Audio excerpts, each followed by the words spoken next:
It is true what they say about us. We humans are enfleshed yearning. St. Augustine put it well at the start of his Confessions. You have made us for yourself, O God, and our hearts are restless until they rest in you. What this means is that we are not restful creatures who occasionally get restless, fulfilled people who occasionally are dissatisfied, serene people who occasionally experience disquiet. Rather, we are restless people who occasionally find rest, dissatisfied people who occasionally find fulfillment, and disquieted people who occasionally find serenity. Ultimately, our profoundest dissatisfactions take their root in what's deepest inside of us, the image and likeness of God. We are fired into this world, and so we're never really at home here. But along the way, we've been taught to put aside our deepest desires, which ultimately can lead us to lose heart. Imagine this childhood scene. Little Johnny's about to go to bed. His mom comes to tuck him in and says, "Little Johnny, did you say your prayers?" "Yes, Mom." "Good, little Johnny. And what did you ask for in your prayers?" "I asked for chocolate pudding tomorrow and for the Lions to win on Sunday." "Oh, no, little Johnny. You shouldn't ask for chocolate pudding tomorrow and for the Lions to win on Sunday. You should be praying for an end of suffering in Syria, for relief for the victims of Hurricane Matthew, for the Holy Father's intentions in this Jubilee year of mercy." Well, of course, little Johnny will take all this on board. His mother has just thrown water on his smelly little desires. He's been taught to despise them and instead to want much more noble things that will make him stand tall in the world of his parents.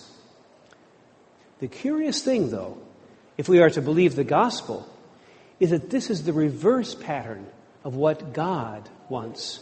It would appear that God does not despise our smelly little desires, and in fact suggests that if we could only hold on to them and insist on giving voice to them, that we'll actually find for ourselves that we want more than those desires, but we really do want something with a passion.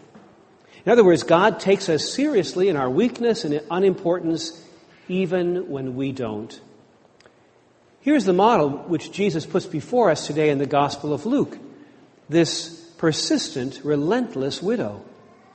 Jesus told them a parable about their need to pray always and not to lose heart. So at first hearing, it does sound like Jesus is just giving advice about not becoming discouraged. But if we look at the story from the perspective of desire, it's about how, through becoming insistent desirers, that we will actually be given a heart. If we do not desire, we will not have a heart.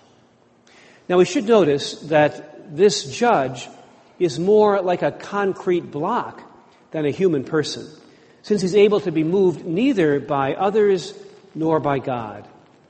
But in that city, we're told, there was a widow who kept coming to him and saying, "Grant me justice against my opponent." So here we have a rather inconvenient person, the sort of person who has no one to stand up for her, who is not held in high regard, and whose satisfaction is of no importance to those living in the city. She's the equivalent, then, of a smelly desire. But she's persistent. She keeps on with her demand. For a while, he refused, but he was afraid she would, quote, "wear me out by continually coming." What's interesting about the Greek here is that this is a sports term. This comes from the boxing ring. He's afraid she's going to give him a black eye. And so he grants her justice. And the Lord said, "Listen to what the unjust judge says. And will not God grant justice to his chosen ones who cry to him day and night?" So, does Jesus really think that God is like an unjust judge? Well, of course not. But God knows how all of us are inclined to have an unjust judge well installed in our consciousness. We have all acquired a set of voices which seems to be completely impervious to anything. These voices, should we be so bold as to want something, will quickly send down little messages to us. Oh, shouldn't want that if I were you. Better not want that much so as not to be disappointed. Well, and who do you think you are? You couldn't possibly do that. Or in the famous Oliver Twist scene, more? And the point of these messages is to shut down our desire. Our unjust judge is internal to each of us, a glowering no in the face of our potential happiness. Yet what Jesus recommends is a long-running, persistent refusal to have our smelly little desires put down. Instead, to engage in a constant guerrilla warfare of desiring, so that eventually even the block in our head starts to yield. And what is right for us starts to become imaginable and obtainable. God is not like the judge, a hermetic block. God is like the irritating desire, which gets stronger and stronger. It's only through our wanting something that God is able to give it to us.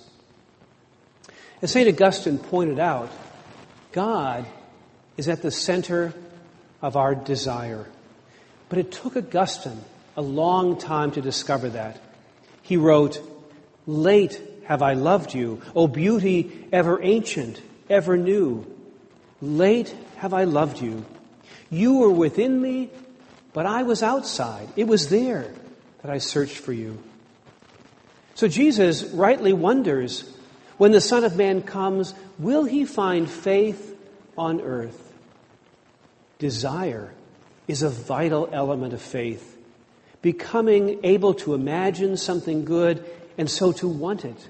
And then, as one wants it more, finding it more possible to imagine it more fully. So, silence the internal unjust judge. Dare to imagine a goodness which could be ours. And not only dare to want it, become crazed, single-minded athletes of system-shattering desire.